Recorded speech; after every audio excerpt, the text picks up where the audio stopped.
BronxNet. Your voice, your views, your vision.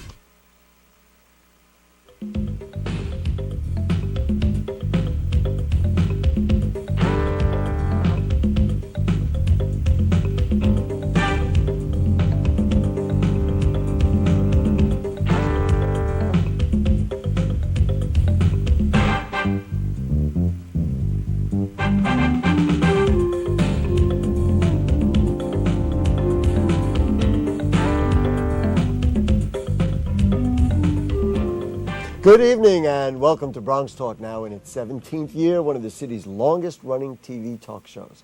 We're on tape tonight, so the phone lines will not be open, but you can always email questions or comments to BronxTalk@hotmail.com, and we'll read those on the air during a future edition of our program.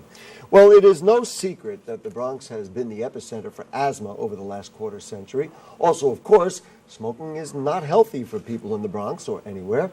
There's a group in Highbridge that's trying to limit options for smokers and provide support services. But getting people to stop and keeping smokers out of public spaces may be a little more complicated of a proposition than you might think. Tonight, from the Highbridge Community Life Center, representing the Bronx Smoke-Free Partnership, it's Juan Ramon Rios.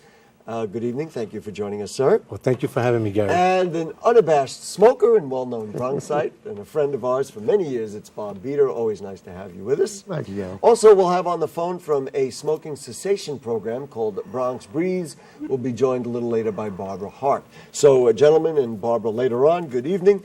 Juan, let's just start with you. I guess maybe it's obvious, but why has the Highbridge Community Life Center said, you know what, this is like ground zero for us. This is something we think is real important. Well, when we look at the scientific facts that secondhand smoke causes many diseases, pulmonary disease, cardiovascular disease, contributes to heart disease and strokes, it's very easy for us to say that we are pro-health and we are advocating on behalf of the community. And one way to lessen the hospital visits of our children and protect our children from secondhand smoke is to create smoke-free environments, such as our parks, beaches, and plazas. Tell me a little bit about the real specifics of where the problems are. I realize if somebody smokes a cigarette, whatever they do, that's one thing, but where do you see the real contact happening that's most harmful? Well, as you know, that the Bronx has the #1 rate of asthma across the nation. We've established that, and you know, it's almost a cliche to say it. We all know it to be true. And we know now that through the Surgeon General that secondhand smoke triggers these asthmatic attacks in our young children, and we're saying that to protect our children, all children, and our families, we want to create smoke-free environments. Again, in our parks and beaches, so that the children can go there and play in clean, healthy environments. Mm-hmm. If we look at the litter in our parks and beaches, 75% are attributed to tobacco products. And that has a heavy cost on the environment because these discarded tobacco filters are toxic and they're very hard to clean up. When you talk about 75%, we could use that resource money to do other things like invest in our schools, to invest in our hospitals, to create programs for our young children.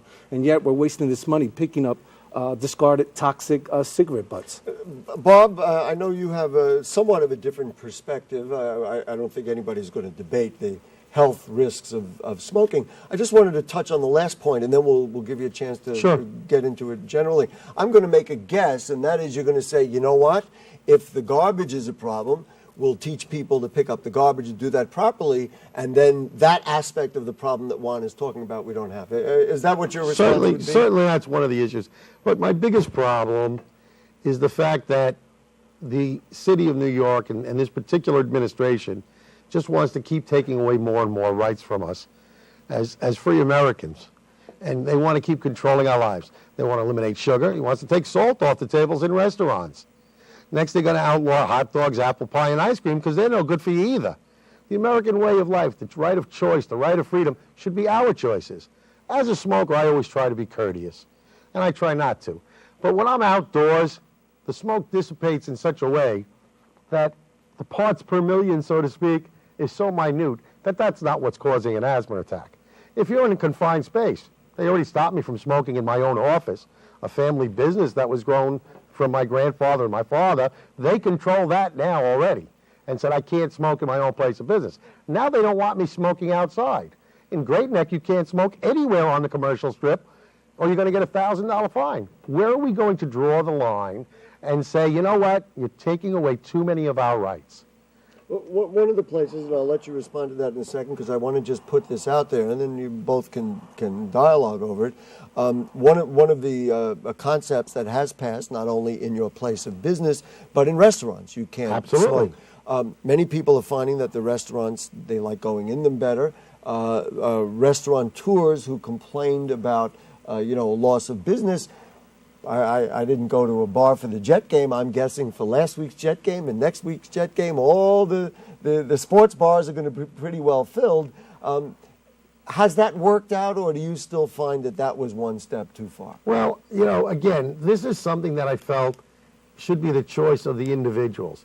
If a restaurateur prefers to have a smoke-free environment and feels that better serves his clients, that should be his choice, not the government's. The government just keeps trying to control more and more of our everyday lives. And that's what I have a real problem with. Mm-hmm. Juan, I know that you have some things to say about what you heard. Yeah, well, I'd like to respond to his point that the government is taking away his right.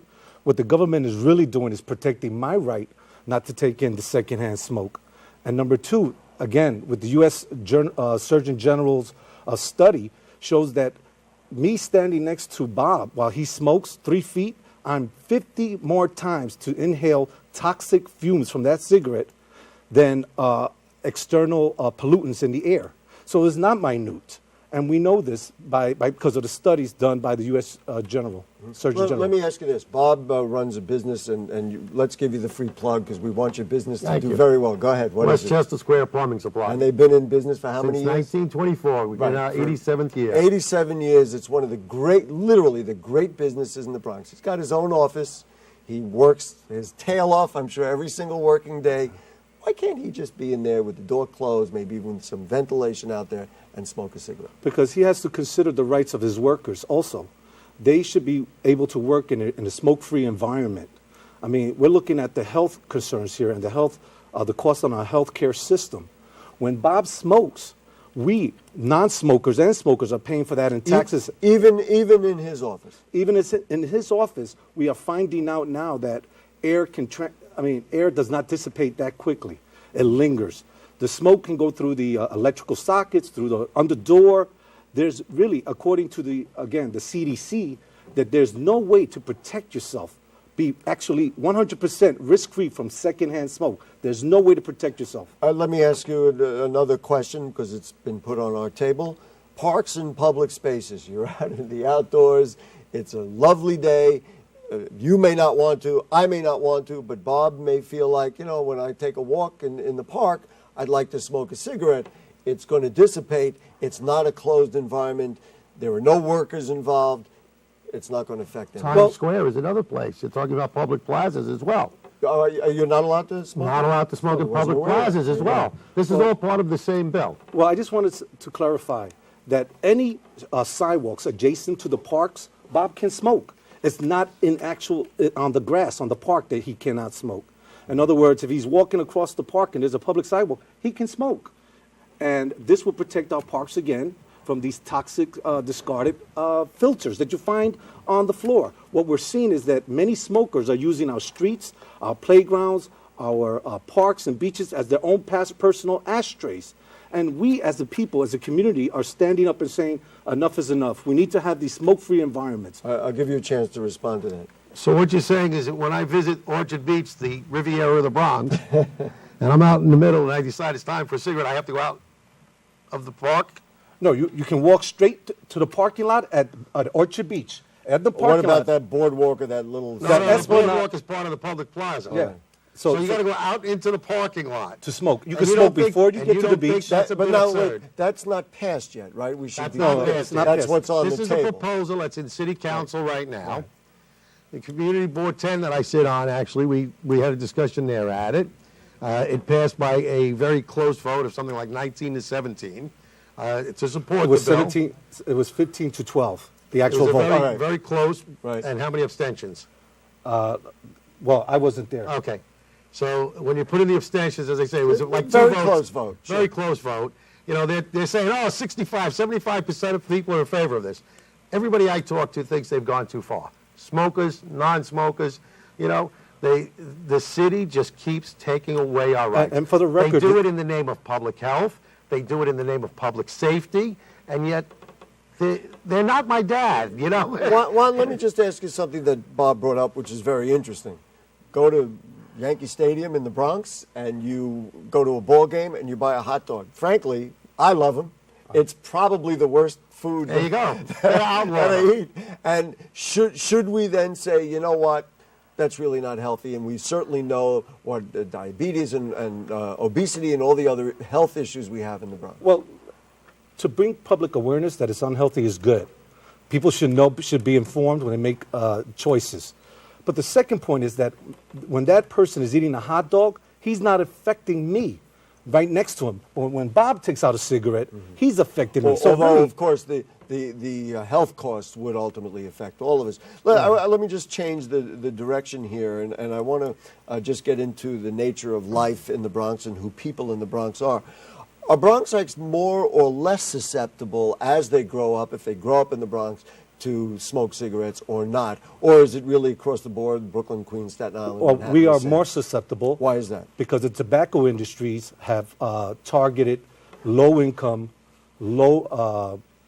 people of ethnic minorities, such as their menthol products, which is targeted to African-American communities. And that you know because of the way people are depicted in the ads. We know that by the way the people are depicted in the ads and the studies done by the tobacco industry themselves. If you go to Tobacco Legacy, there are actually research study done on how to target minorities, especially African Americans, what programs they watch, what time do they, who's in charge of the household, if it's a female or a male, who are the household makeups. And the tobacco industry spends millions upon dollars Why did they do that?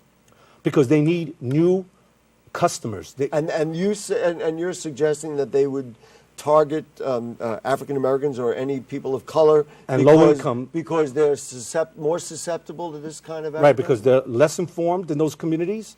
They're not aware, and because of the misleading information the tobacco industry has associated with smoking. Bob, your perspective, and this I think is to me, a very interesting question on the idea of not encouraging people to smoke or young people to smoke, whereas you believe in smokers' rights. Let me make it very clear. I firmly believe that we should encourage everybody to stop smoking. Okay? I have no problem with that. And I have no problem with getting the proper information out. I certainly agree that the tobacco industry is, in fact, targeting minority and lower income families and individuals and young people because they need new customers. There's no doubt in my mind that all of this is true. However, in the Bronx, there are over 1 million smokers. In this city, there are over 1 million smokers. The city, not the Bronx. In the city. Yes. And yet, the Bronx only is 1.3 okay, million. well, there are over 1 people. million smokers in the 5 boroughs. And yet, they're telling this population, this huge minority, that they're going to keep taking away more and more of their rights. I have a problem with that. Now, granted, I've tried to stop smoking several times, unfortunately without a lot of success.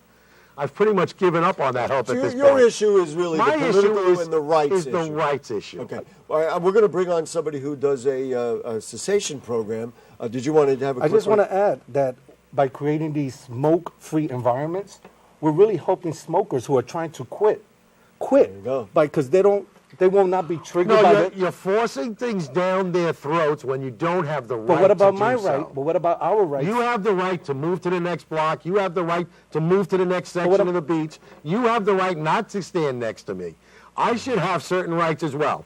Well, You're you telling me do. that some rights outweigh other people's rights. And that's No, I not say the there's a way balance. No, you're saying that your rights are greater than my rights. Well, and my that right- is not the way this system of No, government we works. have two The rights. minorities have rights Juan as will well. get the last word, and then we're going to go to the telephone and talk to Barbara Hart. I just want to make clear that there are two rights here that are conflicting. Your right to smoke and my right not to absorb be affected secondhand smoking. And what we're saying is right now, 100% of the city is smoke. You can smoke 100% of the cities. That's not true. In the outdoor public. That is not true. In the outdoor public. But Well, let me that's finish. a small percentage Hold on. of the city. But if you look down our... Most of the city is indoor with But all we're saying and is... they're talking about... But all we're saying... They're talking about eliminating smoking in multiple dwellings. That's the next step. Well, that's not... So that if you live in an apartment building, they're going to tell you can't even smoke in your own home. Well, that's not what we're saying here. I want to bring on Barbara Hart. We've got to draw the line. Okay. Barbara, are you with us? Can you hear me? Hi, Barbara. How are you? I'm fine, yourself. Good. I think we just need a little more volume here in the studio so we can hear Barbara clearly. Barbara, Bob Beater, who is a smoker, said he tried to stop. What are the issues with people who try to stop, and then what do you do as part of Bronx Breathes to help them figure that out? Well, Bronx Breathes is actually an organization that provides training to clinicians so they can help their patients quit smoking. But individually, we talk to people as well. And you know, are you there? I'm sorry, we lost you there for a second. Go ahead, say it again.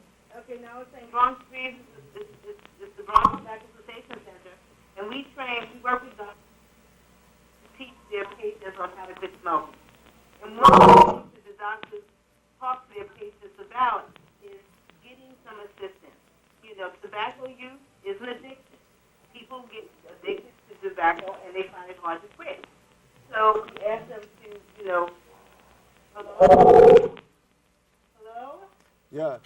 Maybe we can clean up this phone call and we'll get back to Barbara in a second. I really would like to get her on there, but we can't really hear her here. Let's talk about what you folks are doing then to partner with people like Barbara Hart to get people to stop. Well, we at the Highbridge Community Life Center are partnering with the Bronx Smoke-Free Partnership in bringing awareness, letting the public policy makers know that we want a clean and smoke-free beaches and parks for our children, the safety of our children, the health of our children, and to help people like Bob who are trying to quit, who are honestly trying to bringing him products such as nicotine patches, nicotine gums. He can call the 311 Quitters hotline, can join a support group. I really want to see Bob to be here a long time. Yeah, let's go back. I think we have So Barbara I wish him the best. Barbara, we'll try you again. Me better now? Yeah, I think we are. So, Barbara, go ahead. Go back to your organization and what it is that you do. We are a State Department of Health funded tobacco cessation center, and we provide training and technical assistance to healthcare institutions and doctors on terms of assessing treatment for their patients. How difficult is this process to get people? Bob allowed us to use him as a guinea pig to say, hey, we have a smoker here who's tried to stop but can't figure it out. Well, we would talk to him in terms of has he tried to quit before, what methods, has worked or didn't work for him, how long he was able to quit smoking. If he's interested in trying again, we would talk about the patch and the gum. There are other types of nicotine replacement therapy that we might be able to provide to him as well. What's the difficulty? Why can't people just say, all right, I understand it's somewhat addictive. Why can't you just stop smoking? Because it's an extremely addictive substance. Is it psychologically addictive because, after you go to the ball game or you go to the beach, you always want to have a cigarette? Or is it literally physically addictive and you just, I got to have a cigarette? It's both, actually. It's psychologically addictive and it's physically addictive. After you take that puff of cigarette and the nicotine, it goes directly to your brain. You feel that euphoric feeling. You feel really good. It has all those, endorphins going. How successful are you with your program? Well, we've been able to help reduce the tobacco use in the Bronx County. We got started in 2004. Back then, it was like, I believe, 20-something%. I think 25% in 2004. It is now 18% for the borough of the Bronx. For, again, not to want to pick on my friend Bob, but for people, what can they expect if they contact you in terms of what they'll need to do and their prospects for success? They'll need to really get some courage together and, understand that this is a process. It doesn't happen overnight. And understand that, they may have to do 7 or 8 tries before they quit for good. A lot of people seem to think that, they're going to quit and that's going to be it. And sometimes that does happen, because I'm sure many of us have heard of the story of the cold turkey. Someone was smoking 2 packs of cigarettes for 20 years, and then they decide all of a sudden that they stop. That's unusual. It can happen, but it's not the norm.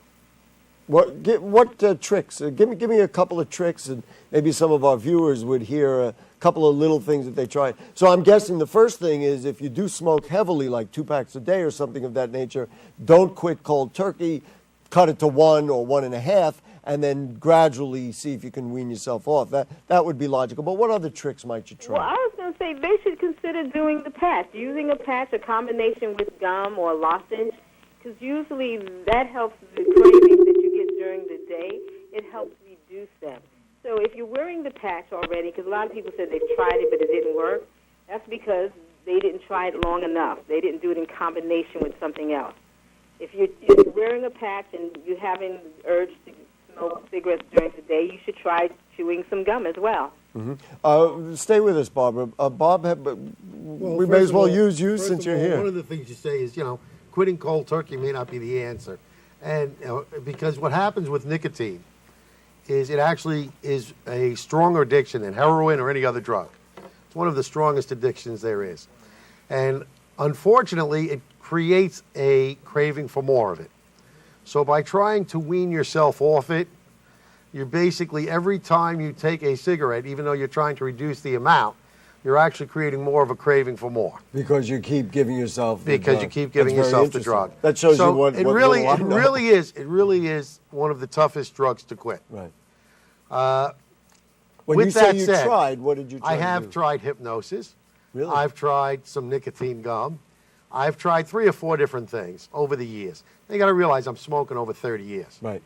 Would you continue to keep trying? Tell you what my biggest problem was. Each time I tried to stop, I found myself adding pounds, and the weight gain was as much a problem as anything big a else. problem as the smoking. And at that point, I'm at a point where I'm afraid to stop because of the weight gain. Barbara, what do you hear here that you can help us with? Is there anything you can help with? That's a common response. And we get people to understand that there may be a few pounds. You may gain 5, 6 pounds. But after a while... Bob just smiled at me, and I'm guessing that 5 or 6 was a lot smaller than the potential. But go ahead. So people may gain 5 to 6 pounds. And what they usually do is, after a while, if they just start exercising more, walking a little bit more, that weight goes away, and then it plateaus, and, they get to their normal weight. Right. And I would just add that it sounds like not only a smoking, well, and maybe I'll eat more or whatever, but it needs a whole lifestyle commitment as opposed to simply, well, I'm going to stop smoking and then leading, Juan, did you want to add something to what you've heard here? I can tell by the people I'm looking at. They're jumping out there. That's exactly the point. This is a lifestyle. It's a change in lifestyles.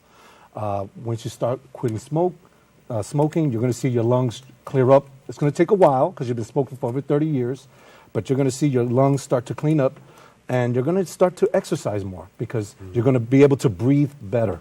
And I assure you that if you go to a smoke-free park or beach, it's going to help you because you're not going to be triggered by other smokers. You're not going to be triggered by other people smoking around you. You're going to have a chance. And I highly urge you not to smoke around children. They are the most susceptible. So I beg you, if you have children, do not smoke around children. I do appreciate that Bob allowed himself to be a guinea pig today. Well, I don't mind that. I really don't. Yeah, I know. But again, this is a true Bronx idea. I really do want to go back, though, to the very important issue.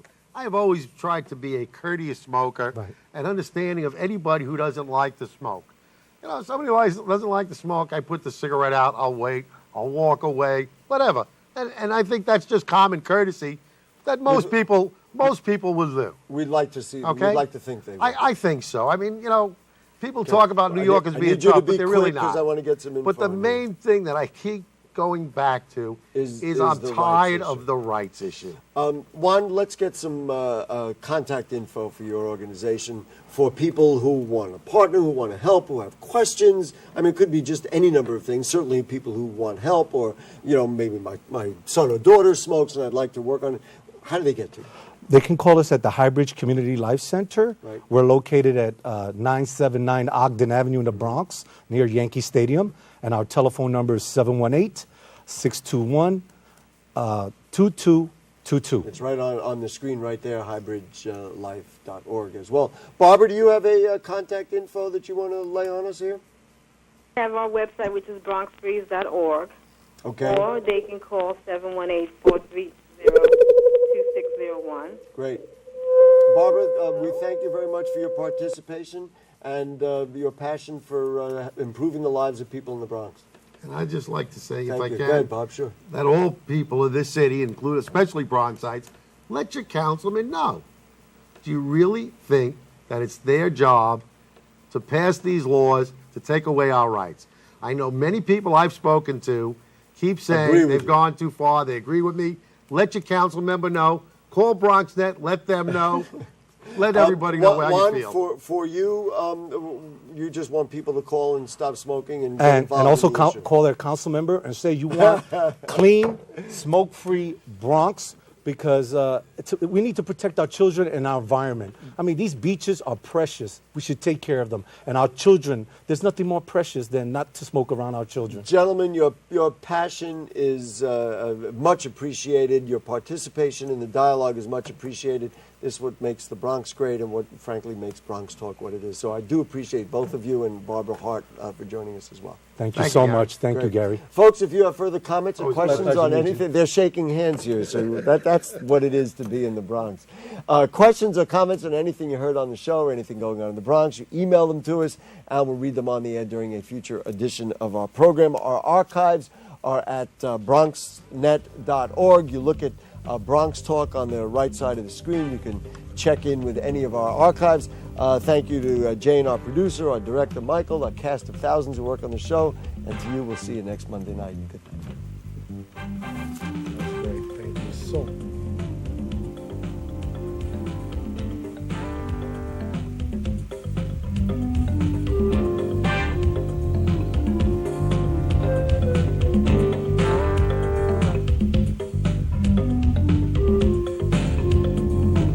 Megan, you're a tramp.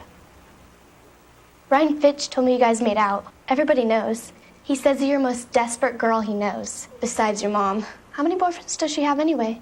Lots? That zit is huge. Zit face.